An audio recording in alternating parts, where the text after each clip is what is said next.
بسم اللہ الرحمن الرحیم۔ السلام علیکم دوستو، تاریخ عالم نے ہزاروں جرنیل پیدا کیے، لیکن دنیا جہاں کے فاتحین سیدنا عمر فاروق رضی اللہ تعالی عنہ کے سامنے طفل مکتب لگتے ہیں، اور دنیا کے اہل انصاف سیدنا عمر فاروق رضی اللہ تعالی عنہ کی عدل پروری کو دیکھ کر جی کھول کر ان کی تعریف میں رطب اللساں ہیں۔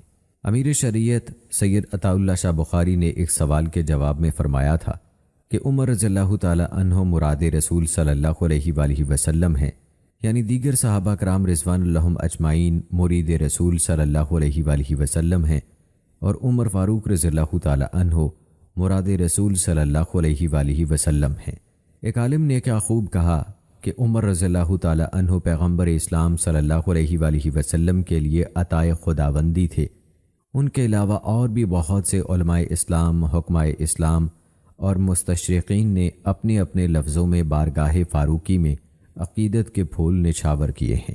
آپ رضی اللہ تعالی عنہ نے امیر المومنین، خلیفہ دوم، مراد رسول صلی اللہ علیہ وآلہ وسلم، عشرہ مبشرہ رضوان اللہم اجمعین کے بزم نشین، امام عادل، فاروق اعظم جیسے القابات پائے۔ سیدنا حضرت عمر بن خطاب رضی اللہ تعالی عنہ قریش کی مشہور شاخ بنو عدی سے تعلق رکھتے تھے۔ آپ کا نام عمر، لقب فاروق اور کنیت ابو حفص تھی۔ والد کا نام خطاب بن نفیل اور آپ کی والدہ کا نام خنتمہ تھا۔ یہ عرب کے مشہور سردار حشام بن مغیرہ کی بیٹی تھیں۔ آپ رضی اللہ تعالی عنہ کا سلسلہ نسب 8ویں پشت پر حضرت صلی اللہ علیہ وآلہ وسلم سے مل جاتا ہے۔ جوانی کا آغاز ہوا تو نسبدانی، تیر اندازی، سپاہ گری، پہلوانی اور خطابت میں خصوصی مہارت حاصل کی۔ انتہائی نڈر اور بہادر تھے اور اکثر عکاظ کے میلے میں اپنے کمالات کا مظاہرہ کرتے تھے۔ آپ رضی اللہ تعالی عنہ کا شمار عرب کے ان چند افراد میں ہوتا تھا جو لکھنا پڑھنا جانتے تھے۔ ذریعہ معاش تجارت تھا، چنانچہ اس ضمن میں حضرت عمر رضی اللہ تعالی عنہ نے عراق، شام اور مصر کے متعدد سفر کیے، جن سے آپ رضی اللہ تعالی عنہ میں تجربہ کاری اور معاملہ فہمی کے اوصاف میں نکھار پیدا ہوا۔ آج کی ویڈیو میں دوستو ہم آپ کو حضرت عمر فاروق رضی اللہ تعالی عنہ کی اسلام قبول کرنے سے پہلے کی زندگی کے بارے میں بھی بتائیں گے۔ ان کے اسلام لانے اور ہجرت کا واقعہ بھی آج کی ویڈیو میں شامل ہوگا، تو آج کی یہ ایمان افروز ویڈیو آپ کے لیے دوستو انتہائی اہم ہونے والی ہے، اس کو آخر تک لازمی دیکھیے گا۔ تو چلیے آج کی اس ویڈیو کا باقاعدہ آغاز کرتے ہیں۔ سیدنا عمر رضی اللہ تعالی عنہ عام الفیل کے 13 سال بعد پیدا ہوئے۔ سیدنا عمر رضی اللہ تعالی عنہ کا رنگ انتہائی سرخ و سفید تھا۔ رخسار، ناک اور آنکھیں نہایت خوبصورت، ہاتھ اور پاؤں بھاری تھے، بدن مضبوط، قد لمبا اور سر کے بال سامنے سے جھڑے ہوئے تھے۔ وہ لوگوں پر اس طرح فائق نظر آتے تھے جیسے وہ سوار ہوں اور لوگ پیدل چل رہے ہوں۔ وہ ایک طاقتور اور مضبوط انسان تھے، ان میں کسی کمزوری کے آثار نظر نہیں آتے تھے۔ وہ اپنی داڑھی کو مہندی لگاتے تھے، ان کی مونچھیں لمبی تھیں، چلتے تھے تو تیز تیز قدم اٹھاتے تھے، بلند آواز سے گفتگو کرتے، کسی کو مارتے تھے تو پوری قوت سے مارتے تھے۔ دوستو اگر سیدنا عمر فاروق رضی اللہ تعالی عنہ کے خاندان کے بارے میں بات کی جائے تو سیدنا عمر رضی اللہ تعالی عنہ کے والد کا نام خطاب بن نفیل تھا۔ ان کے دادا نفیل بن عبد العزہ تھے، ان سے قریش اپنے فیصلے کراتے تھے۔ سیدنا عمر رضی اللہ تعالی عنہ کی بیویوں، بیٹوں اور بیٹیوں کی تفصیل اس طرح ہے کہ انہوں نے زمانہ جاہلیت میں عثمان بن مظعون کی بہن زینب بنت مظعون سے شادی کی۔ اس کے بطن سے عبداللہ، عبد الرحمن، اکبر اور حفصہ پیدا ہوئیں۔ انہوں نے ایک عورت ملکہ بنت جرول سے بھی شادی کی، اس کے بطن سے عبید اللہ پیدا ہوئے، پھر اسے صلح حدیبیہ کے زمانے میں طلاق دے دی۔ اس سے بعد میں ابو الجہم بن حذیفہ نے شادی کی۔ عمر رضی اللہ تعالی عنہ نے ایک عورت قریبہ بنت ابو امیہ مخزومی سے بھی شادی کی، پھر اسے بھی صلح حدیبیہ کے زمانے میں طلاق دے دی۔ ان سے بعد میں عبد الرحمن بن ابی بکر نے شادی کر لی۔ آپ رضی اللہ تعالی عنہ نے ام حکیم بنت حارث بن حشام سے بھی شادی کی۔ یہ شادی اس وقت ہوئی جب اس کے خاوند اکرمہ بن ابو جہل شام کے علاقے میں شہید ہو گئے۔ ان کے بطن سے فاطمہ پیدا ہوئیں، آپ نے اسے بھی طلاق دے دی۔ ایک روایت یہ ہے کہ طلاق نہیں دی۔ انہوں نے اوس قبیلے کی ایک عورت جمیلہ بنت عاصم بن ثابت بن ابو الاقلہ اور عاتقہ بنت زید بن عمر بن نفیل سے بھی شادی کی۔ عاتقہ ان سے پہلے عبداللہ بن ابو بکر کے نکاح میں تھیں۔ کہا جاتا ہے کہ انہی کے بطن سے عمر رضی اللہ تعالیٰ عنہ کا بیٹا ایاز پیدا ہوا۔ جب سیدنا عمر رضی اللہ تعالیٰ عنہ شہید ہو گئے تو اس خاتون نے زبیر بن عوام رضی اللہ تعالیٰ عنہ سے شادی کر لی۔ سیدنا عمر رضی اللہ تعالیٰ عنہ نے حضرت ابو بکر صدیق رضی اللہ تعالیٰ عنہ کی بیٹی کلثوم کو بھی نکاح کا پیغام بھیجا۔ کلثوم رضی اللہ تعالیٰ عنہ کی عمر اس وقت چھوٹی تھی۔ سیدنا عمر رضی اللہ تعالیٰ عنہ نے اس سلسلے میں حضرت عائشہ رضی اللہ تعالیٰ عنہ کو نمائندہ مقرر کیا۔ کلثوم نے جواب کہلا بھیجا کہ مجھے شادی کی ضرورت نہیں۔ یہ بات حضرت عائشہ رضی اللہ تعالیٰ عنہ نے سنی تو تعجب سے کہا، کیا تو امیر المومنین کا پیغام مسترد کرتی ہے؟ کلثوم نے جواب دیا، ہاں، کیونکہ سیدنا عمر رضی اللہ تعالیٰ عنہ سخت زندگی بسر کرنے والے ایک شخص ہیں۔ حضرت عائشہ رضی اللہ تعالیٰ عنہ نے اس بات کا تذکرہ عمرو بن عاص رضی اللہ تعالیٰ عنہ سے کیا۔ عمرو بن عاص رضی اللہ تعالیٰ عنہ نے سیدنا عمر رضی اللہ تعالیٰ عنہ کو اس شادی سے روک دیا اور کہا کہ آپ حضرت فاطمہ رضی اللہ تعالیٰ عنہ کی بیٹی کلثوم سے نکاح کر لیں۔ اس طرح آپ کی آل رسول صلی اللہ علیہ وآلہ وسلم سے رشتہ داری ہو جائے گی۔ سیدنا عمر رضی اللہ تعالیٰ عنہ نے یہ تجویز منظور کر لی اور حضرت علی رضی اللہ تعالیٰ عنہ نے اپنی صاحبزادی کلثوم کا نکاح سیدنا عمر رضی اللہ تعالیٰ عنہ سے کر دیا۔ سیدنا عمر رضی اللہ تعالیٰ عنہ نے 40,000 درہم بطور حق مہر ادا کیے۔ کلثوم کے بطن سے زید اور رقیہ پیدا ہوئیں۔ سیدنا عمر رضی اللہ تعالیٰ عنہ نے ایک یمنی عورت لوہیہ سے بھی شادی کی۔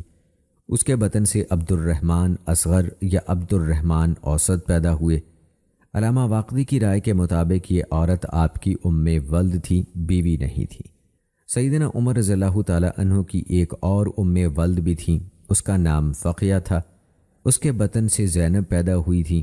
واقدی کہتے ہیں کہ یہ ان کی سب سے چھوٹی بیٹی تھی۔ آپ کے بیٹوں اور بیٹیوں کی تعداد 13 تھی۔ ان کے نام یہ تھے: زید اکبر، زید اصغر، عاصم، عبداللہ، عبد الرحمن اکبر، عبد الرحمن اوسط، عبد الرحمن اصغر، عبید اللہ، ایاز، حفصہ، رقیہ، زینب اور فاطمہ۔ اور ان عورتوں کی تعداد جن سے انہوں نے نکاح کیا 13 تھی۔ ان میں وہ سب عورتیں شامل ہیں جن سے انہوں نے دور جاہلیت میں شادی کی یا دور اسلام میں۔ اسی طرح وہ تمام عورتیں بھی شامل ہیں جنہیں طلاق دی یا جو شہادت کے وقت موجود تھیں۔ سیدنا عمر رضی اللہ تعالیٰ عنہ حصول اولاد کے لیے شادی کرتے تھے۔ وہ خود فرماتے ہیں، میں اپنی بیویوں سے جمع اس لیے کرتا ہوں کہ اللہ تعالیٰ مجھے اولاد عطا فرمائے۔ مجھے شہوت رانی کا شوق نہیں ہے۔ حصول اولاد کا مقصد پیش نظر نہ ہو تو مجھے کسی عورت کو دیکھنے کی بھی پرواہ نہیں۔ ایک اور موقع پر سیدنا عمر رضی اللہ تعالیٰ عنہ نے فرمایا، میں خود کو جماع پر اس لیے مجبور کرتا ہوں کہ ہو سکتا ہے مجھ سے ایسے افراد پیدا ہوں جو اللہ تعالیٰ کی تسبیح کریں اور اس کا ذکر جمیل کریں۔ اور دوستو، اگر آپ رضی اللہ تعالیٰ عنہ کے جاہلی دور کی بات کی جائے، یعنی اسلام سے پہلے دور کی بات کی جائے، تو سیدنا عمر رضی اللہ تعالیٰ عنہ نے اپنی زندگی کا بہت سا حصہ جاہلی دور میں بسر کیا اور دیگر قریشیوں کی طرح ہی نشو و نما پائی۔ ان کی ایک نمایاں خوبی یہ تھی کہ وہ پڑھنا لکھنا جانتے تھے اور ایسے افراد اہل مکہ میں گنے چنے ہی تھے۔ وہ بچپن ہی سے ذمہ دار فرد کی حیثیت اختیار کر گئے تھے۔ انہوں نے کٹھن حالات میں نشو و نما پائی۔ ان کے گھر میں خوشحالی کا دور دور تک نشان نہیں ملتا۔ ان کے باپ خطاب نے انہیں بچپن ہی سے سختی کے ساتھ اونٹ چرانے پر مامور کر دیا۔ یہی وہ زندگی کا سخت ترین مرحلہ تھا جس نے سیدنا عمر رضی اللہ تعالیٰ عنہ کی شخصیت پر بڑا گہرا اثر چھوڑا اور اس دور کو وہ زندگی بھر یاد کرتے رہے۔ حضرت عبد الرحمن بن حاتب فرماتے ہیں، میں سیدنا عمر بن خطاب رضی اللہ تعالیٰ عنہ کے ساتھ زجنان نامی جگہ پر تھا۔ سیدنا عمر رضی اللہ تعالیٰ عنہ کہنے لگے، میں اس جگہ اپنے باپ خطاب کے اونٹ چرایا کرتا تھا۔ میرا باپ بڑا سخت گیر تھا۔ میں کبھی اونٹ چراتا اور کبھی اس کے لیے لکڑیاں اکٹھی کرتا تھا۔ حضرت سعید بن مسیب رحمۃ اللہ علیہ فرماتے ہیں، جب حضرت سیدنا عمر رضی اللہ تعالیٰ عنہ حج کے لیے تشریف لے گئے اور زجنان نامی جگہ پر پہنچے تو بلند آواز سے کہنے لگے، نہیں ہے معبود مگر اللہ جو نہایت بلند اور عظیم ہے، جسے چاہتا ہے اور جو چاہتا ہے مرحمت فرماتا ہے۔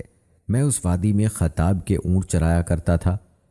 ان دنوں میں بہت بڑا کوٹ نما جبہ پہنا کرتا تھا۔ خطاب بڑا سخت گیر تھا، مجھ سے اتنا کام لیتا کہ میں تھک جاتا، کوئی کوتاہی ہو جاتی تو وہ مجھے مارتا تھا۔ آج میرے اور میرے اللہ کے درمیان کسی کی حاکمیت نہیں ہے۔ پھر یہ اشعار پڑھے: ہر وہ چیز جس کی چمک تو دیکھ رہا ہے ختم ہونے والی ہے، صرف اللہ ہی باقی رہے گا۔ ہر قسم کا مال اور اولاد ختم ہو جانے والی چیزیں ہیں۔ حرمز کے جملہ خزانے ایک دن بھی اس کا دفاع نہ کر سکے۔ قوم عاد نے ہمیشہ رہنے کا ارادہ کیا، لیکن وہ بھی ہمیشہ نہ رہ سکے۔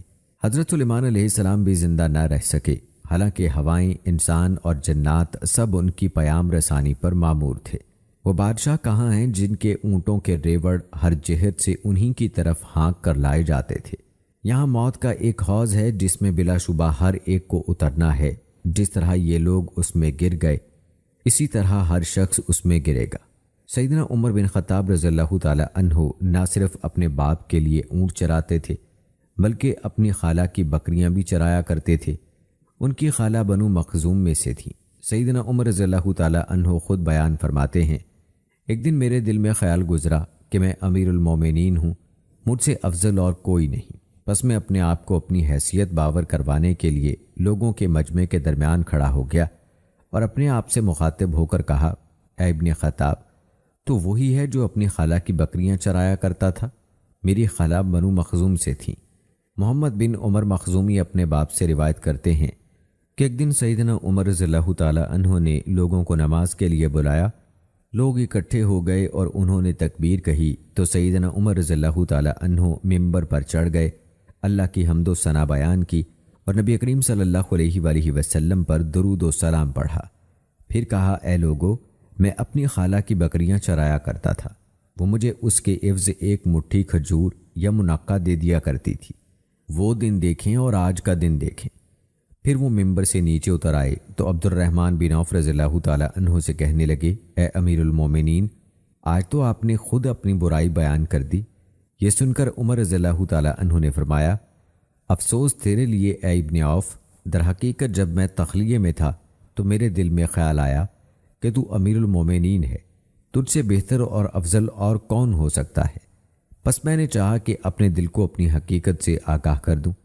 ایک روایت میں ہے کہ سیدنا عمر رضی اللہ تعالی عنہ نے کہا: میرے دل میں کچھ غرور آ گیا تھا، میں نے چاہا کہ اپنے آپ کو کچھ پست کر دوں۔ اس میں شک نہیں کہ جاہلی دور میں اونٹ چرانے کی وجہ سے سیدنا عمر رضی اللہ تعالی عنہ میں بہت سی خوبیاں مثلاً تحمل، طاقت، زور آزمائی اور جنگجوئی پیدا ہو گئی تھی۔ یہاں یہ بھی جان لینا چاہیے کہ سیدنا عمر رضی اللہ تعالی عنہ زمانہ جاہلیت میں صرف اونٹ یا بکریاں ہی نہیں چراتے تھے، بلکہ وہ جوانی میں فنون حرب و ضرب کے ماہر ہو گئے تھے۔ وہ کشتیاں لڑتے تھے، گھڑ سواری کے ماہر تھے اور شعر و ادب میں طاق ہو گئے تھے۔ وہ اپنی قوم کی تاریخ اور اس کے تاریخی کردار کو خوب جانتے تھے۔ وہ جاہلیت کے دور میں عرب کی بڑی بڑی منڈیوں، عکاظ، مجنہ اور ذوالمجاز کا دورہ کرتے تھے اور وہاں سے تجارتی فوائد کے ساتھ تاریخ عرب کی معرفت بھی حاصل کرتے تھے۔ مقابلوں اور مایہ ناز کارناموں کا علم بھی حاصل کرتے تھے، کیونکہ ان باتوں کا ذکر منڈیوں میں جمع ہونے والے تمام قبائل کے سامنے ہوتا تھا اور ان امور کو اس دور کے ماہر ادیب اور نقاد خاص ادبی انداز میں پیش کرتے تھے۔ یہی وجہ تھی کہ عربی زبان زد عام رہتی تھی اور اس پر پردہ نسیان پڑ جانے کا خطرہ بھی لاحق نہ ہوتا تھا۔ کبھی کبھی یوں بھی ہوتا تھا کہ فخر و مباحات کا ذکر کرتے ہوئے پرانی رکابتیں جاگ اٹھی تھیں اور نوبت جنگ و جدل تک پہنچ جاتی تھی۔ عکاظ کی منڈی بذات خود 4 مشہور اور بڑی جنگوں کا مرکز رہ چکی تھی، جنہیں حروب فجار کے نام سے یاد کیا جاتا تھا۔ دوستو، حضرت عمر فاروق رضی اللہ تعالی عنہ کامیاب تاجر تھے۔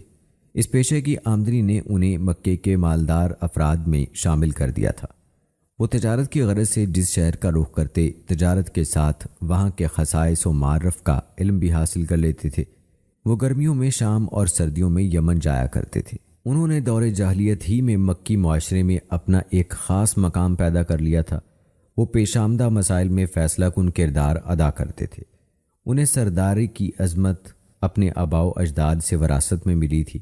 قریش ان کے دادا نفیل بن عبد العزیٰ کو اپنے معاملات میں ثالث مانتے تھے اور ان کے جد عملہ کعب بن لوئی اہل عرب میں بہت عظیم مرتبے اور شان کے مالک تھے۔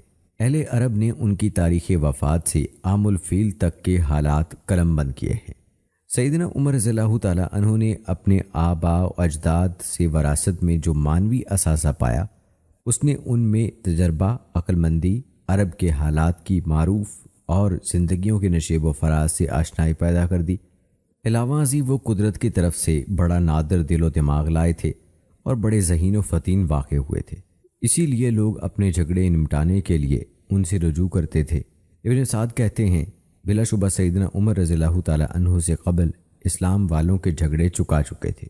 سیدنا عمر رضی اللہ تعالیٰ عنہ دانا، فصیح و بلیغ، عمدہ رائے رکھنے والے، طاقتور، بردبار، شریف النفس، صدار اور اپنی حجت و دلیل میں طاقت اور وزن رکھنے والی شخصیت تھے۔ یہی وجہ تھی کہ قریش نے انہیں اپنا سفیر مقرر کر رکھا تھا، اور جب کسی قبیلے سے مفاخر بیان کرنے کا مقابلہ ہوتا تھا تو اس کام کے لیے سیدنا عمر رضی اللہ تعالیٰ عنہ ہی کو منتخب کیا جاتا تھا۔ سیدنا عمر رضی اللہ تعالیٰ عنہ قریشوں کی تمام عادات، عبادات، رسوم و رواج کے محافظ سمجھے جاتے تھے، اور جس امر پر یقین رکھتے اس کے تحفظ میں اسلام اپنی جان لڑا دیتے۔ ان کی یہی طبیعت تھی جس کے سبب انہوں نے دعوت اسلام کے آغاز میں قریش کا ہر ممکن دفاع کیا۔ سیدنا عمر رضی اللہ تعالیٰ عنہ اس بات سے خائف تھے کہ مبادا یہ نیا دین مکی نظام کو تہس نہس کر دے اور عرب قبائل کی نظر میں اہل مکہ کا مرتبہ گر جائے۔ لوگ اہل مکہ کو بیت اللہ کی وجہ سے قدر کی نگاہوں سے دیکھتے تھے۔ یہی وجہ تھی کہ اہل مکہ مادی اور روحانی دونوں قوتوں سے مالا مال تھے۔ ان کی تجارتی ترقی یافتہ تھی اور وہاں بڑے بڑے سرمایہ داروں کا ہجوم رہتا تھا۔ یہی وجہ تھی کہ سرمایہ دار طبقہ دعوت اسلام کا دشمن ہو گیا اور اس نے اس دین میں داخل ہونے والے کمزور لوگوں کو گردنوں سے دبوچ لیا۔ سیدنا عمر رضی اللہ تعالیٰ عنہ ان کمزور لوگوں پر ظلم کرنے میں سب سے آگے تھے۔ ایک دفعہ وہ اپنی مسلمان لونڈی کو مار رہے تھے۔ اس بیچاری کو اتنا مارا کہ خود تھک گئے اور کچھ دیر کے لیے رک گئے۔ اسی اثناء میں حضرت ابو بکر صدیق رضی اللہ تعالیٰ عنہ وہاں سے گزرے۔ انہوں نے اس مسلمان لونڈی کو خرید کر اس وقت آزاد کر دیا۔ سیدنا عمر رضی اللہ تعالیٰ عنہ نے دور جاہلیت میں ایک لمبی زندگی گزاری تھی۔ انہوں نے جاہلیت کا دور بڑی گہرائی سے دیکھا تھا، اس کی حقیقت کو سمجھا اور عادات و اطوار کو جانا تھا، اور اس دور کی ہر روایت اور رسوم و رواج کا پوری قوت سے دفاع کیا تھا۔ اسی لیے جب وہ مسلمان ہوئے اور انہوں نے اسلام کے جمال حقیقت سے آشنائی نصیب ہوئی تو ہدایت اور گمراہی اور کفر و ایمان کے درمیان بڑا واضح فرق نمایاں کر دیا۔ اسی طرح حق و باطل کو جدا جدا کر کے رکھ دیا۔ انہی کا ایک مشہور قول ہے، بلا شبہ اس وقت اسلام کے کڑے ایک ایک کر کے توڑ دیے جائیں گے جب اسلام میں ایسے لوگ پیدا ہو جائیں گے جو جاہلیت کو نہ جانتے ہوں۔ دوستو، یہ تھا تذکرہ حضرت عمر رضی اللہ تعالیٰ عنہ کے قبول اسلام سے پہلے کا۔ آئیے اب تذکرہ کرتے ہیں ان کے قبول اسلام اور ان کی ہجرت کے حوالے سے۔ سیدنا عمر رضی اللہ تعالیٰ عنہ کے دل میں سب سے پہلے ایمان کی کرن اس وقت پھوٹی جب ہجرت حبشہ کا موقع آیا۔ سیدنا عمر رضی اللہ تعالیٰ عنہ نے دیکھا کہ قریش کی چند عورتیں مکہ مکرمہ سے ہجرت کی تیاری کر رہی ہیں۔ وہ سیدنا عمر رضی اللہ تعالیٰ عنہ اور ان جیسے دوسرے افراد کی اذیت رسانیوں سے بہت پریشان تھیں اور اپنے آبائی شہر سے دور جا رہی تھیں۔ انہیں دیکھ دیکھ کر سیدنا عمر رضی اللہ تعالیٰ عنہ کا دل نرم پڑ گیا۔ انہیں ان عورتوں پر رحم آیا، انہیں ان کے ضمیر نے ملامت کی اور ان عورتوں سے ایسی ہمدردانہ باتیں کیں کہ یہ خواتین سیدنا عمر رضی اللہ تعالیٰ عنہ سے ایسے سلوک کی ہرگز امید نہیں رکھتی تھیں۔ عبداللہ بنت حنتمہ فرماتی ہیں کہ جب ہم نے ہجرت حبشہ کا ارادہ کیا تو سیدنا عمر رضی اللہ تعالیٰ عنہ میرے پاس آئے۔ ہم عمر رضی اللہ تعالیٰ عنہ کی طرف سے بڑی تنگی، تکلیف اور ظلم برداشت کر چکی تھیں۔ عمر رضی اللہ تعالیٰ عنہ نے مجھ سے کہا، کیا کوچ کرنے کا ارادہ ہے اے عبداللہ؟ میں نے کہا ہاں، اللہ کی قسم ہم اللہ کی زمین میں نکل جائیں گے، یہاں تک کہ اللہ ہمارے لیے کشادگی کا سامان فراہم فرما دے۔ تم نے ہمیں تکلیف دی ہے، ہم پر ظلم کے پہاڑ توڑے ہیں۔ میری بات سن کر عمر رضی اللہ تعالیٰ عنہ نے دعائیہ کلمات کہے کہ اللہ تمہارا نگہبان ہو۔ میں نے عمر رضی اللہ تعالیٰ عنہ کو اس دن ایسی رقت آمیز حالت میں دیکھا کہ اس سے پہلے کبھی نہ دیکھا۔ عامر بن ربیعہ کسی ضروری کام کے لیے کہیں گئے ہوئے تھے۔ جب وہ واپس آئے تو میں نے سارا قصہ کہہ سنایا۔ عامر نے کہا شاید تیرا خیال ہے کہ عمر مسلمان ہو جائے گا؟ میں نے کہا ہاں، میرا یہی خیال ہے۔ اس نے کہا یہ اس وقت تک مسلمان نہیں ہوگا جب تک خطاب کا گدھا مسلمان نہ بن جائے۔ اس واقعے سے عمر رضی اللہ تعالیٰ عنہ کے دل پر بڑا گہرا اثر پڑا۔ وہ یہ سوچنے پر مجبور ہو گئے کہ میرا سینہ بلا وجہ ہی تنگ اور بند ہو چکا ہے۔ آخر وہ کون سی سختی، اذیت اور آزمائش ہے جسے ان لوگوں نے چپ چاپ برداشت نہ کیا ہو، لیکن پھر بھی یہ لوگ اپنے نئے دین پر ڈٹے ہوئے ہیں۔ آخر یہ کیسے زبردست خرق عادت قوت ہے۔ سیدنا عمر رضی اللہ تعالیٰ عنہ یہ باتیں سوچتے سوچتے غمگین ہو گئے اور ان کے دل میں بے قراری کی لہر دوڑ گئی۔ عمر رضی اللہ تعالیٰ عنہ اس واقعے کے کچھ دن بعد ہی مسلمان ہو گئے۔ ان کے اسلام لانے میں بنیادی طور پر نبی کریم صلی اللہ علیہ وآلہ وسلم کی دعا کا اثر تھا۔ نبی کریم صلی اللہ علیہ وآلہ وسلم نے دعا فرمائی تھی، اے اللہ، ابو جہل بن ہشام یا عمر بن خطاب میں سے جو تجھے محبوب ہے اسے اسلام کی توفیق دے کر اسلام کو قوت عطا فرما۔ سیدنا عمر بن خطاب رضی اللہ تعالیٰ عنہ اللہ کو محبوب تھے۔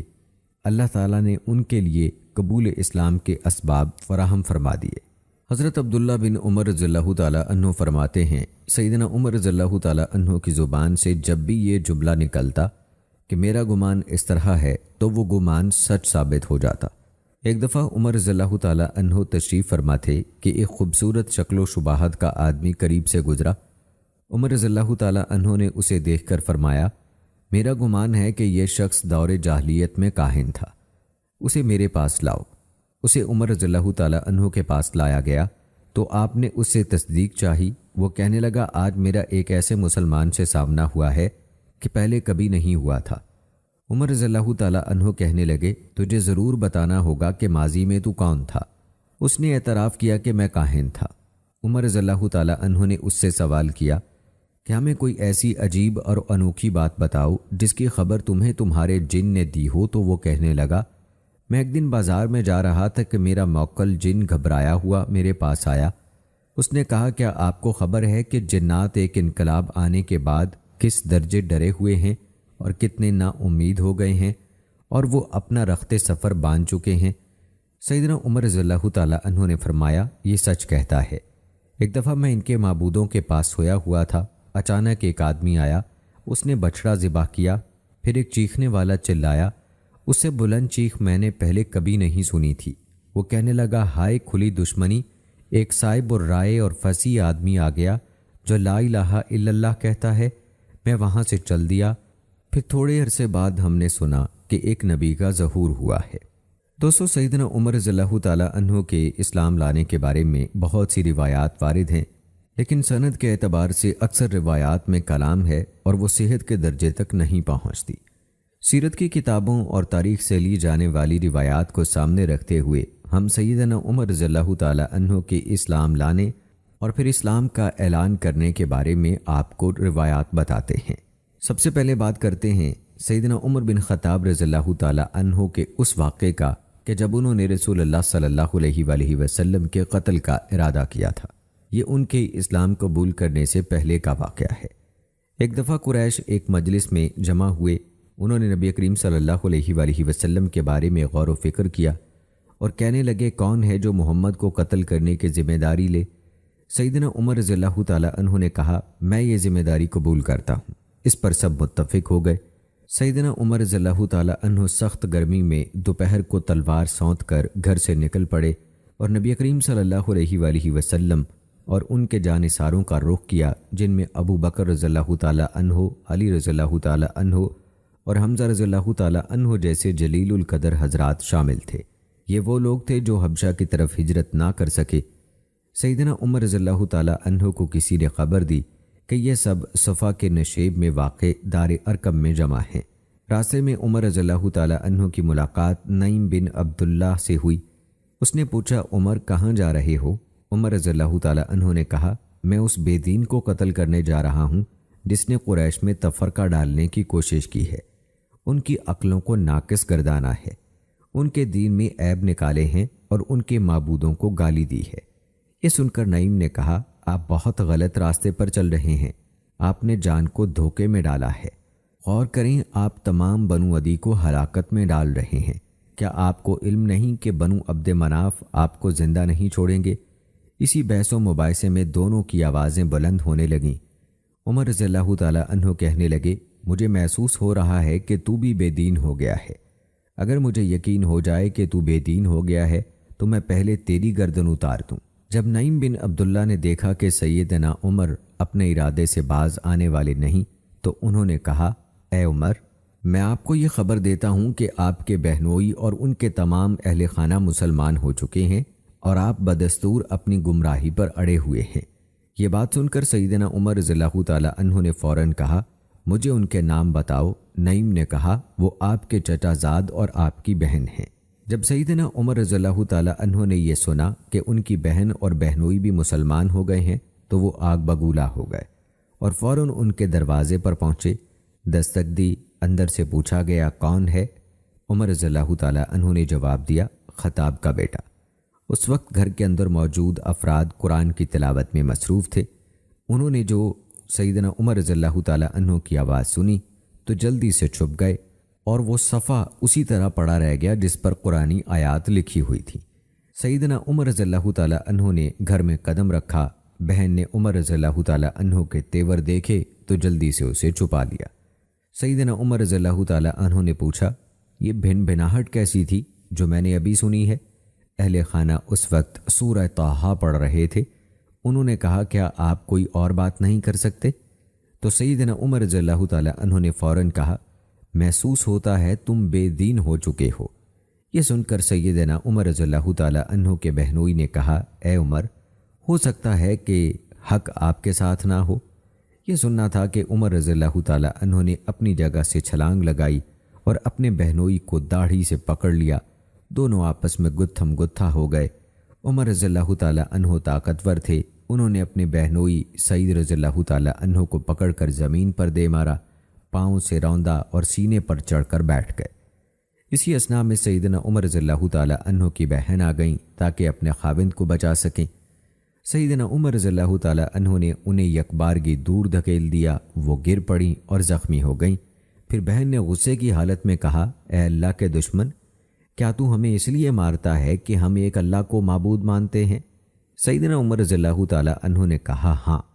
تو وہ بولیں کہ جو چیز چاہے کر لے، میں تو یہی گواہی دیتی ہوں کہ اللہ کے سوا کوئی معبود نہیں اور محمد صلی اللہ علیہ وآلہ وسلم اللہ کے رسول ہیں۔ ہم تیری مرضی کے برعکس مسلمان ہیں۔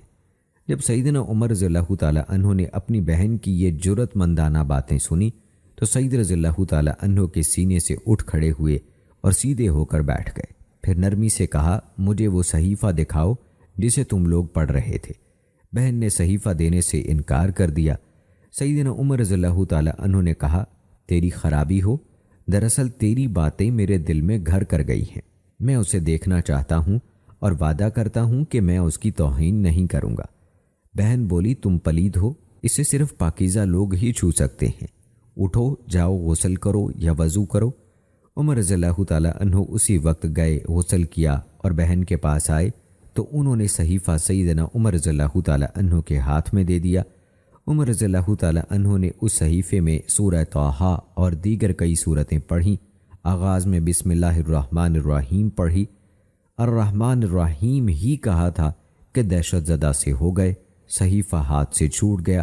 دوبارہ ہمت کی، اسے اٹھایا اور پڑھنے لگے۔ ان آیات کی تلاوت کے بعد سیدنا عمر رضی اللہ تعالیٰ عنہ نے تعجب سے کہا، کیا قریش اس کلام سے بھاگے تھے؟ پھر مسلسل پڑھتے رہے جب اللہ کے اس فرمان پر پہنچے جس کا ترجمہ ہے، بلا شبہ میں ہی اللہ ہوں، میرے سوا کوئی سچا معبود نہیں، سو میری عبادت کر اور میری یاد کے لیے نماز قائم کر، یقیناً قیامت آنے والی ہے، قریب ہے کہ میں اسے چھپا کر رکھوں تاکہ ہر شخص کو اس کا بدلہ دیا جائے جو وہ کوشش کرتا ہے، سو تجھے اس سے وہ شخص کہیں روک نہ دے جو اس پر یقین نہیں رکھتا اور اپنی خواہش کے پیچھے لگا ہوا ہے، ورنہ تو ہلاک ہو جائے گا۔ تو یکدم بول اٹھے، جس کا یہ کلام ہے لازم ہے کہ اس کے علاوہ کسی اور کی عبادت نہ کی جائے، مجھے محمد صلی اللہ علیہ وآلہ وسلم کے پاس لے چلو۔ تو دوستو جو ہی خباب رضی اللہ تعالیٰ عنہ نے سیدنا عمر رضی اللہ تعالیٰ عنہ کی زبان سے یہ الفاظ سنے، وہ پردے سے باہر آ گئے۔ وہ سیدنا عمر رضی اللہ تعالیٰ عنہ کی دستک سنتے ہی چھپ گئے تھے۔ انہوں نے کہا، اے عمر، خوش ہو جائیے، میرا خیال ہے کہ نبی کریم صلی اللہ علیہ وآلہ وسلم نے سوموار کے دن جو دعا فرمائی تھی وہ آپ کے حق میں قبول ہو گئی ہے۔ آپ صلی اللہ علیہ وآلہ وسلم نے دعا کی تھی، اے اللہ، ابو جہل بن ہشام یا عمر بن خطاب میں سے جو تیرا محبوب ہو اس کے ذریعے سے اسلام کو تقویت عطا فرما۔ سیدنا عمر رضی اللہ تعالیٰ عنہ نے کہا، بس اب مجھے نبی علیہ السلام کے پاس لے چلو۔ جب ان کی بہن بہنوئی اور حضرت خباب بن ارت رضی اللہ تعالیٰ عنہ نے عمر رضی اللہ تعالیٰ عنہ کے لہجے کی سچائی پہچان لی تو کہا، محمد صلی اللہ علیہ وآلہ وسلم کوہ صفا کی نچلی جانب تشریف فرما ہے۔ سیدنا عمر رضی اللہ تعالیٰ عنہ نے اپنی تلوار سونتی، دار ارقم پہنچے اور دروازہ کھٹکھٹایا۔ وہاں موجود لوگوں نے سیدنا عمر رضی اللہ تعالیٰ عنہ کی آواز سنی تو گھبرا گئے۔ کوئی بھی آگے بڑھ کر دروازہ کھولنے کی جرت نہ کر سکا، کیونکہ سب جانتے تھے کہ عمر رضی اللہ تعالیٰ عنہ اسلام اور پیغمبر کے کس قدر خلاف ہیں، کیونکہ اس وقت ایمان نہیں لائے تھے۔ لوگوں کو خوف زدہ دیکھ کر سیدنا حمزہ رضی اللہ تعالیٰ عنہ آگے بڑھے، پوچھا، کون ہے؟ انہوں نے کہا، عمر آیا ہے۔ حضرت حمزہ رضی اللہ تعالیٰ عنہ نے فرمایا، دروازہ کھول دو، اگر اللہ کی طرف سے اس کے نصیب میں بھلائی لکھی ہے تو وہ مسلمان ہو جائے گا، وگرنہ اسے قتل کرنا کوئی مشکل کام نہ ہوگا۔ لوگوں نے دروازہ کھول دیا تو حضرت حمزہ رضی اللہ تعالیٰ عنہ اور ایک اور صحابی نے سیدنا عمر رضی اللہ تعالیٰ عنہ کے دونوں کندھے جکڑ لیے اور رسول اللہ صلی اللہ علیہ وآلہ وسلم کی خدمت میں پیش کیا۔ آپ صلی اللہ علیہ وآلہ وسلم نے انہیں چھوڑنے کا حکم دیا اور بنفس نفیس اٹھ کر آگے بڑھے اور اپنے دست مبارک سے سیدنا عمر رضی اللہ تعالیٰ عنہ کی کمر اور چادر پکڑ کر جھنجھوڑا اور دریافت فرمایا، اے ابن خطاب، کس ارادے سے آئے ہو؟ اللہ کی قسم، مجھے محسوس ہوتا ہے کہ تم اس وقت تک اپنی حرکتوں سے باز نہ آؤ گے جب تک اس اللہ کی طرف سے تم پر کوئی بڑی آفت نہ آن پڑے۔ سیدنا عمر رضی اللہ تعالیٰ عنہ کہنے لگے، اے اللہ کے رسول، میں تو اللہ اور اس کے رسول اور اللہ کی کتاب پر ایمان لانے کے لیے حاضر ہوا ہوں۔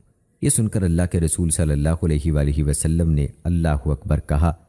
اب سب سمجھ گئے کہ سیدنا عمر رضی اللہ تعالیٰ عنہ بھی دارہ اسلام میں داخل ہو گئے ہیں۔ سیدنا عمر رضی اللہ تعالیٰ عنہ کے ایمان لانے کے بعد سب مسلمانوں کو یقین ہو گیا کہ سیدنا حمزہ اور سیدنا عمر رضی اللہ تعالیٰ عنہ کی معیت میں اب وہ مضبوط ہو گئے ہیں اور اب وہ اللہ کے رسول صلی اللہ علیہ وآلہ وسلم کا دفاع بھی کر سکتے ہیں اور ہر قسم کے دشمن سے بدلہ بھی لے سکتے ہیں، لہٰذا وہاں سے سب نکل کھڑے ہوئے۔ دوستو، سیدنا عمر رضی اللہ تعالیٰ عنہ دل کی گہرائیوں سے دائرہ اسلام میں داخل ہوئے تھے۔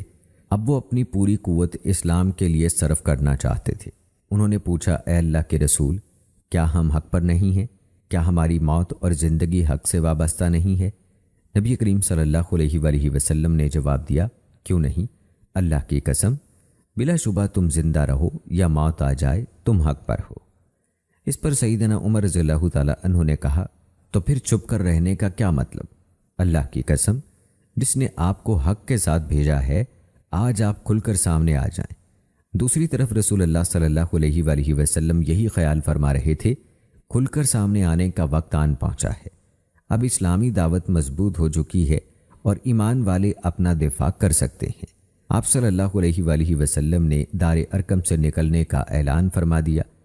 نبی صلی اللہ علیہ وآلہ وسلم جانثاروں کی دو قطاروں کے درمیان وہاں سے نکلے، ایک قطار میں سیدنا عمر اور دوسری میں حضرت حمزہ رضی اللہ تعالیٰ عنہ تھے، اور اس قافلے کے چلنے سے غبار اڑ رہا تھا۔ اسی طرح چلتے چلتے سب مسجد حرام میں داخل ہو گئے۔ قریش کی نظریں سیدنا عمر رضی اللہ تعالیٰ عنہ اور حمزہ رضی اللہ تعالیٰ عنہ پر جم کر رہ گئیں۔ وہ اتنے رنجیدہ ہوئے کہ پہلے کبھی نہ ہوئے تھے۔ اس دن نبی کریم صلی اللہ علیہ وآلہ وسلم نے سیدنا عمر رضی اللہ تعالیٰ عنہ کو فاروق کا لقب عطا فرمایا۔ اللہ تعالیٰ نے اسلام اور اہل اسلام کو سیدنا عمر بن خطاب رضی اللہ تعالیٰ عنہ کے ذریعے سے شان و شوکت عطا فرما دی۔ ایک ایسا شخص جس میں تکبر اور ظلم و ستم بھرا ہوا تھا، جسے کوئی زیر نہ کر سکا تھا، اللہ تعالیٰ نے اپنے فضل سے اس کے اور حمزہ رضی اللہ تعالیٰ عنہ کے ذریعے سے تمام اصحاب رسول کے تحفظ کا انتظام فرما دیا۔ سیدنا عمر رضی اللہ تعالیٰ عنہ جب اپنے اس قافلے کے ساتھ مشرکین کے پاس پہنچے تو انہیں چیلنج کیا، ان سے لڑائی لڑی اور تمام مسلمانوں کے لیے بیت اللہ کے سامنے نماز پڑھنے کا موقع فراہم کیا۔ سیدنا عمر رضی اللہ تعالیٰ عنہ نے مشرکین کو غمزدہ کر دیا۔ وہ خود فرماتے ہیں، میرا دل چاہتا تھا کہ میں کفر کے سرداروں کو اپنے اسلام لانے کی خبر دے دوں۔ میں اپنے ماموں ابو جہل کے گھر پہنچا، وہ مکہ کا سردار تھا۔ اس کے دروازے پر دستک دی۔ اس نے پوچھا کون ہے؟ میں نے کہا خطاب کا بیٹا۔ یہ سن کر وہ باہر نکلا۔ میں نے اس سے پوچھا کیا تجھے معلوم ہے کہ میں اپنا پہلا دین چھوڑ چکا ہوں؟ اس نے حیرت سے پوچھا کیا واقعی تو نے ایسا کیا ہے؟ میں نے کہا ہاں۔ تو اس نے کہا ایسا ہرگز نہ کرنا۔ میں نے کہا میں تو ایسا ہی کروں گا۔ ابو جہل دوبارہ یہی الفاظ کہتا ہوا دروازہ بند کر کے اندر چلا گیا۔ میں نے سوچا اتنا کافی نہیں ہے۔ میں ایک اور سردار کے دروازے پر پہنچا۔ دروازہ کھٹکھٹایا، اندر سے پوچھا گیا کون ہے؟ میں نے کہا خطاب کا بیٹا۔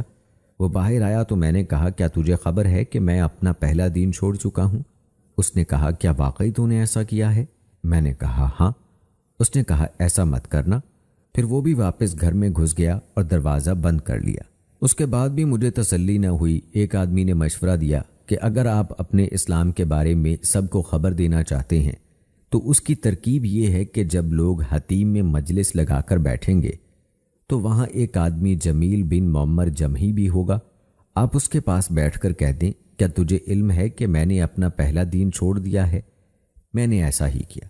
اس نے سنتے ہی با آواز بلند سب کو خبردار کیا کہ سنو، خطاب کا بیٹا بے دین ہو گیا ہے۔ یہ سننا تھا کہ وہ سب مجھ پر ٹوٹ پڑے۔ وہ مجھے اور میں انہیں مارنے لگا۔ ایک اور روایت میں ہے کہ عبداللہ بن عمر رضی اللہ تعالیٰ عنہ بیان فرماتے ہیں جب سیدنا عمر رضی اللہ تعالیٰ عنہ مسلمان ہوئے تو قریش کو خبر نہ ہوئی۔ سیدنا عمر رضی اللہ تعالیٰ عنہ نے پوچھا مکہ میں سب سے زیادہ خبر پھیلانے والا کون ہے؟ انہوں نے بتایا کہ وہ جمیل بن معمر جمحی ہے۔ سیدنا عمر رضی اللہ تعالیٰ عنہ فوراً اس کی طرف چل دیے۔ میں ان کے پیچھے پیچھے تھا۔ میں سمجھ بوجھ کی عمر میں تھا۔ جو کچھ وہ کر رہے تھے میں دیکھ رہا تھا۔ سیدنا عمر رضی اللہ تعالیٰ عنہ جمیل کے پاس پہنچے اور کہا اے جمیل، میں مسلمان ہو گیا ہوں، اللہ کی قسم۔ یہ سننا تھا کہ اس نے سیدنا عمر رضی اللہ تعالیٰ عنہ سے کوئی بات ہی نہ کی۔ وہ فوراً اپنی چادر گھسیٹتا ہوا کھڑا ہوا۔ سیدنا عمر رضی اللہ تعالیٰ عنہ اس کے پیچھے اور میں عمر رضی اللہ تعالیٰ عنہ کے پیچھے تھا۔ وہ مسجد حرام کے دروازے پر پہنچا اور چلا چلا کر کہنے لگا اے قریشیو، خبردار ہو جاؤ، خطاب کا بیٹا بے دین ہو گیا ہے۔ لوگ کعبہ کے گرد اپنی مجلسوں میں بیٹھتے تھے۔ سیدنا عمر رضی اللہ تعالیٰ عنہ نے جب اس کی بات سنی تو بولے یہ جھوٹ بولتا ہے، میں بے دین نہیں ہوا بلکہ مسلمان ہوا ہوں، اور میں گواہی دیتا ہوں کہ اللہ کے علاوہ کوئی معبود نہیں اور محمد صلی اللہ علیہ وآلہ وسلم اللہ کے رسول ہیں۔ یہ سن کر وہ سب فوراً سیدنا عمر رضی اللہ تعالیٰ عنہ کی طرف بڑھے۔ سیدنا عمر رضی اللہ تعالیٰ عنہ نے عتبہ بن ربیعہ کو پکڑ کر زمین پر دے مارا۔ اس کے سینے پر چڑھ کر بیٹھ گئے اور اسے مارنے لگے۔ انہوں نے اپنی انگلیاں اس کی آنکھوں میں گھسا دیں۔ عتبہ درد کے مارے چلانے لگا۔ لوگ پیچھے ہٹ گئے۔ سیدنا عمر رضی اللہ تعالیٰ عنہ کھڑے ہو گئے۔ جو بھی آگے بڑھنے کی جرت کرتا تو کوئی نہ کوئی سردار اسے منع کر دیتا۔ آہستہ آہستہ سب ڈر کے مارے پیچھے ہٹ گئے۔ سیدنا عمر رضی اللہ تعالیٰ عنہ نے ان تمام مجالس میں جن میں وہ زمانہ کفر میں بیٹھا کرتے تھے اپنے قبول اسلام کا اعلان کیا۔ ایک روایت میں ہے کہ سیدنا عمر رضی اللہ تعالیٰ عنہ لوگوں سے مسلسل لڑتے رہے یہاں تک کہ سورج سر پر پہنچ گیا۔ پھر سیدنا عمر رضی اللہ تعالیٰ عنہ کچھ نرم پڑ گئے اور بیٹھ گئے۔ لوگ ان کے پاس کھڑے تھے۔ انہوں نے کہا جو تمہارے جی میں آئے کرو، بس اللہ کی قسم اگر ہم 300 آدمی ہوتے یا تو تم ہمارے لیے میدان چھوڑ دیتے یا ہم تمہارے لیے چھوڑ دیتے۔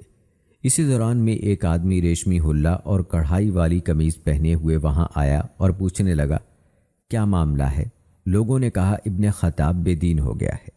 تو اس نے کہا پھر کیا ہوا؟ ایک آدمی اپنے لیے اپنی مرضی سے کوئی دین پسند کر لیا ہے تو تمہیں کیا تمہیں یہ خیال نہ آیا کہ تم سے بنی عدی اپنے آدمی کا انتقام لیں گے؟ یہ بات سنتے ہی لوگ یکبارگی سیدنا عمر رضی اللہ تعالیٰ عنہ کو چھوڑ کر پیچھے ہٹ گئے۔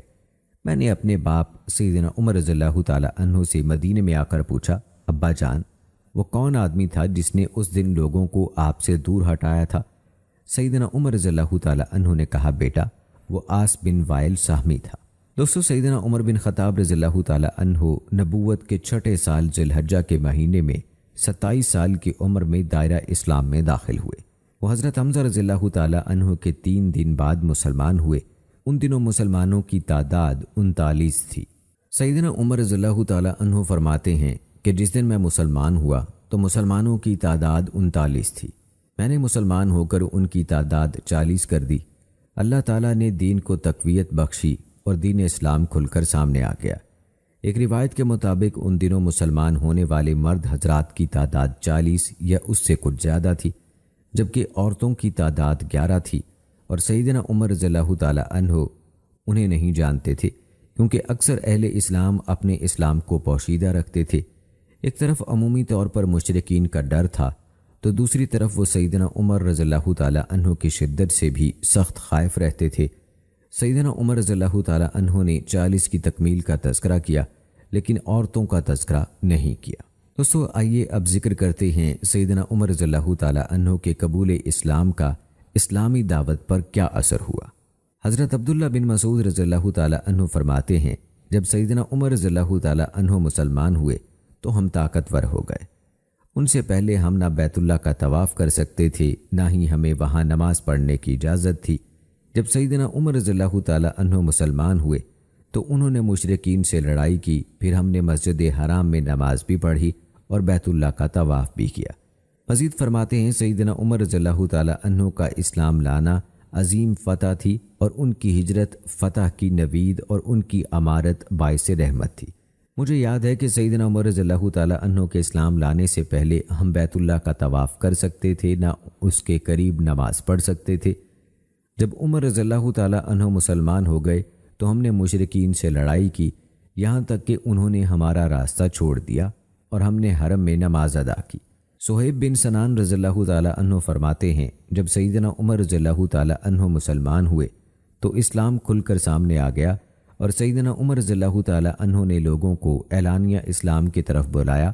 ہم بیت اللہ کے گرد حلقوں کی شکل میں بیٹھے، ہم نے بیت اللہ کا طواف کیا اور جس نے ہم سے سختی کی ہم نے اس کا ڈٹ کر مقابلہ کیا۔ ایک شاعر کا قول سیدنا عمر رضی اللہ تعالیٰ عنہ کی زندگی کی کس قدر سچی ترجمانی کرتا ہے۔ اسلام مخفی تھا، اس شخص نے ظاہر کر دیا، اندھیروں کو ختم کیا اور روپوشی کی حالت بھی ختم کر دی۔ میری مراد اس شخص سے فاروق رضی اللہ تعالیٰ عنہ ہیں جنہوں نے بزور شمشیر کفر اور ایمان کے درمیان واضح فرق کر دیا۔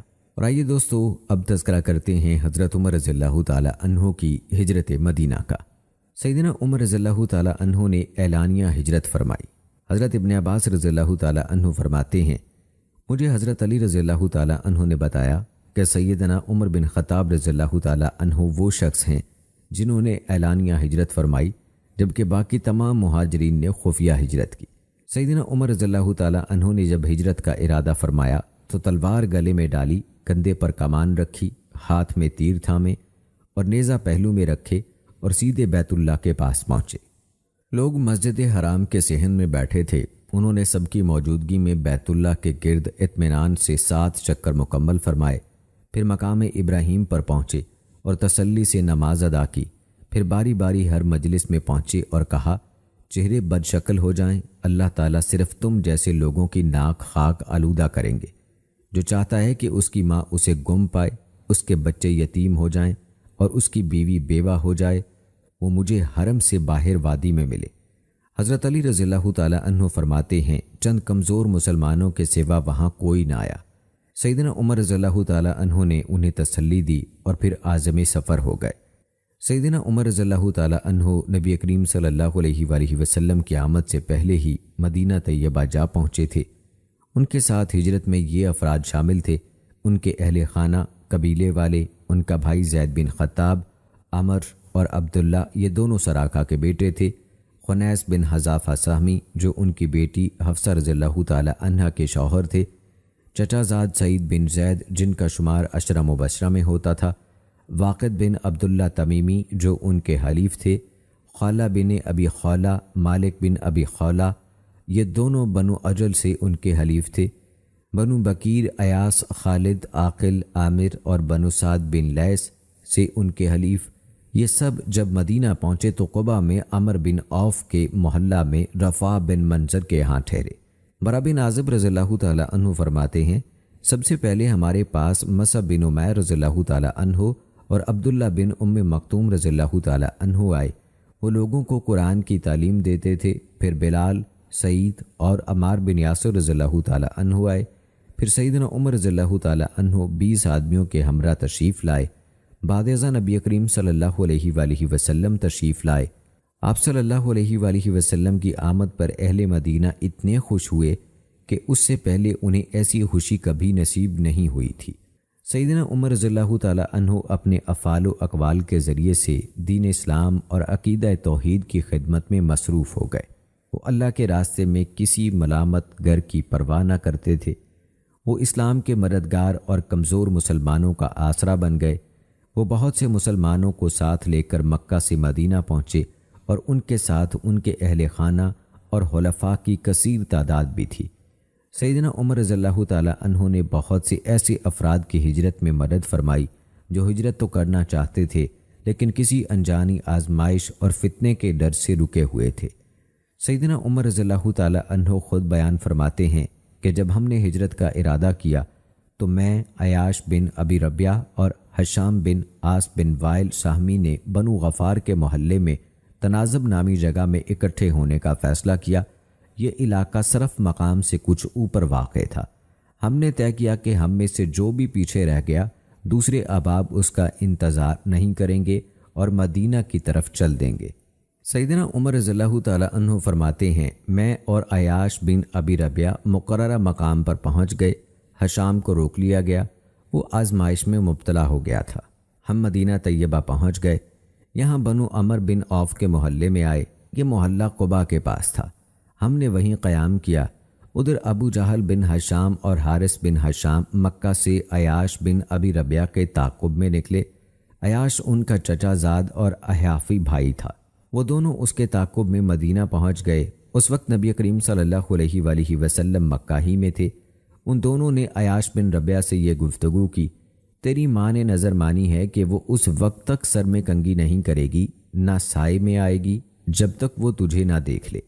یہ سن کر عیاش کا دل موم ہو گیا۔ میں نے اسے سمجھایا، اللہ کی قسم یہ صرف تمہیں تمہارے دین سے پھسلانے آئے ہیں، ان سے بچ کر رہو۔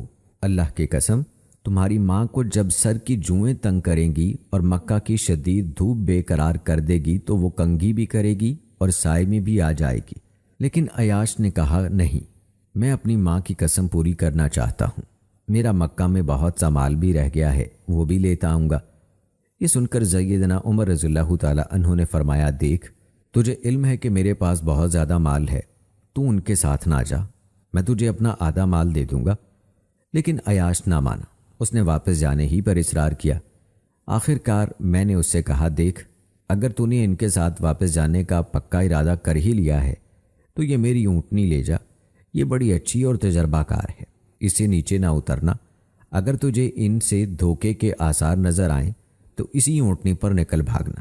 عیاش اس اونٹنی پر سوار ہو کر ابو جہل اور حارث کے ساتھ واپس چل دیا۔ ابھی وہ راستے ہی میں تھے، ابو جہل نے اس سے کہا، اے میرے بھائی، اللہ کی قسم میرا اونٹ تنگ کرنے لگا ہے، کیا تو مجھے اپنے ساتھ سوار نہیں کر سکتا؟ عیاش نے کہا، کیوں نہیں؟ اس نے اونٹنے کو بٹھا دیا۔ ابو جہل نے بھی اپنا اونٹ بٹھا دیا تاکہ وہ اتر سکے اور عیاش کی اونٹنی پر سوار ہو سکے۔ لیکن اچانک اسی اثنا میں دونوں نے عیاش پر حملہ کر دیا اور اسے رسیوں سے جکڑ دیا۔ اسی حالت میں وہ اسے لے کر مکہ پہنچ گئے۔ سیدنا عمر رضی اللہ تعالیٰ عنہ فرماتے ہیں، ہم کہا کرتے تھے کہ اللہ تعالیٰ ایسے افراد سے نہ کوئی عوض قبول فرمائیں گے اور نہ ان کی توبہ قبول ہوگی جنہوں نے اپنے اللہ کو پہچان لیا، پھر واپس کفر کی سرزمین پر چلے گئے اور مصائب میں گرفتار ہو گئے۔ حتیٰ کہ خود واپس جانے والے بھی یہی کہا کرتے تھے۔ جب نبی کریم صلی اللہ علیہ وآلہ وسلم مدینہ منورہ تشریف لے آئے تو اللہ تعالیٰ نے اس ضمن میں آیات نازل فرمائیں، جس کا ترجمہ ہے، کہہ دیجئے، اے میرے بندو، جنہوں نے اپنی جانوں پر زیادتی کی، اللہ کی رحمت سے نا امید نہ ہو جاؤ، بے شک اللہ سب کے سب گناہ بخش دیتا ہے، بے شک وہی تو بے حد بخشنے والا نہایت رحم والا ہے، اور اپنے رب کی طرف پلٹ آؤ اور اس کے موتی ہو جاؤ۔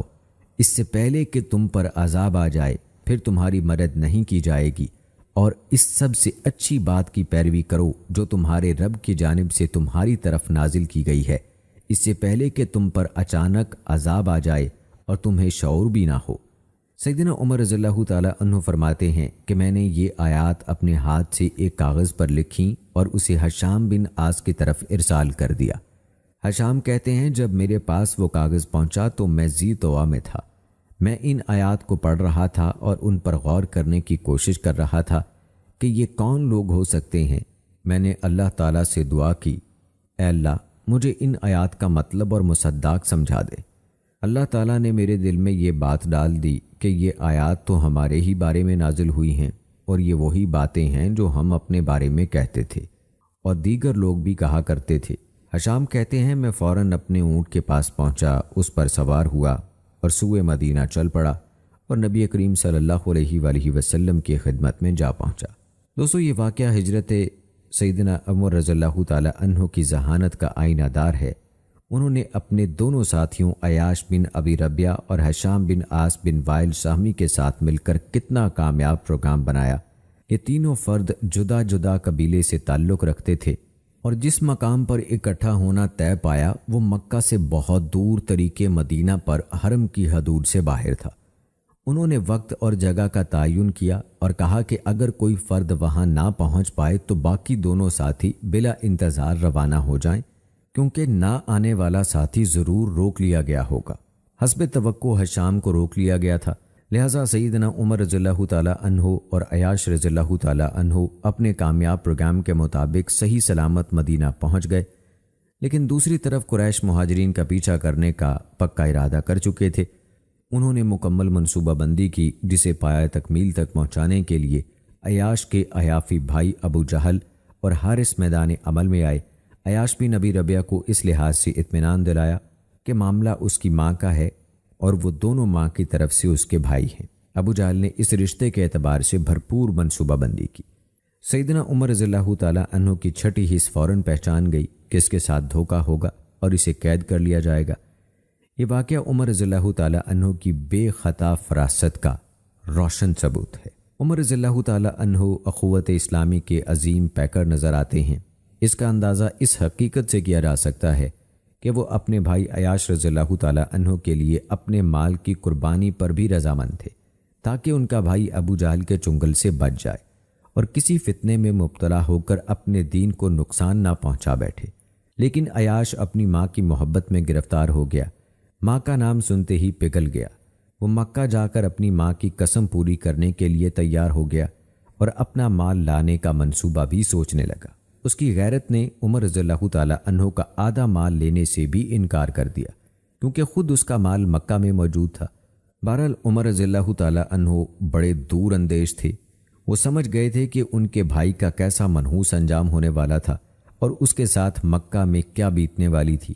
وہ اپنی تمام تر کوششوں کے باوجود عیاش کو مطمئن نہ کر سکے تو اسے اپنی عمدہ اور وفادار اونٹنی عطا کر دی، اور حسب توقع ایسا ہی ہوا کہ مشرک غدار نکلا۔ یہاں یہ بات بھی قابل توجہ ہے کہ مسلمانوں میں یہ بات مشہور ہو چکی تھی کہ ایسے لوگوں سے اللہ کوئی عفو اور توبہ قبول نہیں کرے گا، کیونکہ انہوں نے خود اپنی جانوں کو فتنے میں ڈالا اور جاہلی معاشرے میں ٹھہرے رہے، جس پر اللہ تعالیٰ کا فرمان نازل ہوا۔